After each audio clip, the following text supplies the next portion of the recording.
Hello বন্ধুরা, তোমরা সবাই কেমন আছো? আশা করি সবাই খুব ভালো আছো, আর আমিও ভীষণ ভালো আছি। আর আমার অবস্থা দেখে বুঝতে পারছো যে আমি পুরো একদম পাগলের মতো হয়ে আছি, কারণ আজকে গঙ্গা স্নান করতে গেছি, তো কানে ঠানে সব খুলে রেখে দিয়েছি এর জন্য। আর আজকে এখন যাব এক নিমন্ত্রণ বাড়িতে, কালী পুজো নিমন্ত্রণ। তো সিম্পলভাবে রেডি হব। তো কীভাবে রেডি হই চলো তোমাদের সঙ্গে শেয়ার করি। আর এখন আমি প্রথমে শাড়িটা পরে আসছি। বন্ধুরা দেখো, শাড়ি পরে চলে এসেছি। তো এখন আস্তে আস্তে রেডি হই, আর কানের আর গলারটাও পরে নিয়েছি। তো চলো আস্তে আস্তে রেডি। বন্ধুরা সামান্য ময়শ্চারাইজার নিয়েছি, এখন মেখে নিচ্ছি।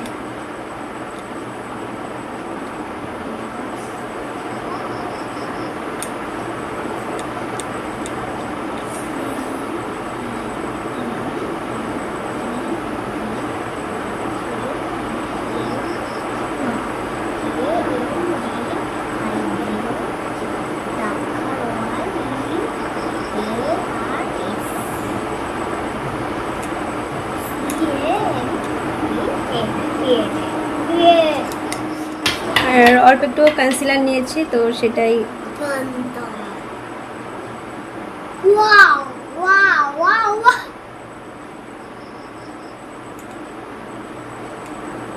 ব্লেন্ডার আছে, তো এখন আর ব্লেন্ডার আর ইউজ করতে ইচ্ছা করছে না, হাতই যথেষ্ট ব্যাস। আমরা হচ্ছে মানে মেকআপ না পারলে যা হয় আর কি। তো কি বলবো, যারা মেকআপ আর্টিস্ট তারা আমাদের দেখলে লজ্জা পাবে।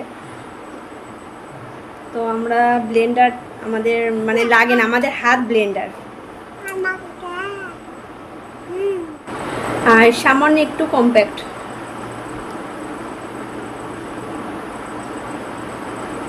ব্যাস।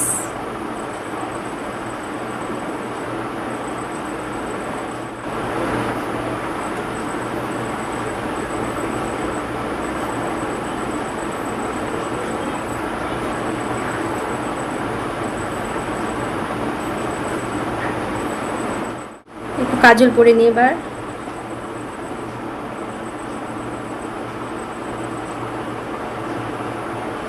জানো তো বন্ধুরা, কোথায় যাওয়ার সময় সাজতে গেলে একবারে ঘেমে স্নান করেছে। আমি তো সারাক্ষণই ঘামি, তার মধ্যে কোথাও যদি একটু মানে সাজা শুরু করি তাহলেই ঘেমে পুরো স্নান করে যাই। তো এখন একটু হালকা করে লিপস্টিক করে নিই, একবারে হালকা করে দেবো,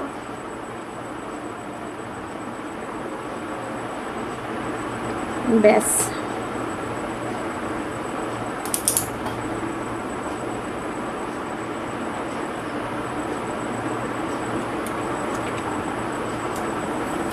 মনে হচ্ছে একটু বেশি হয়ে গেছে। যাই হোক, আমি রেডি হয়ে গেছি। এখন ফাইনাল টাচ হচ্ছে চুলটা আঁচড়ে একটু বেঁধে নিই, তারপরে বন্ধুরা মাথাটা আঁচড়ে বেঁধে নিই, মানে চুলটা বেঁধে নিয়ে সিঁদুরা টিপটা পরে নিয়েছি, ব্যাস আমি রেডি হয়ে গেছি।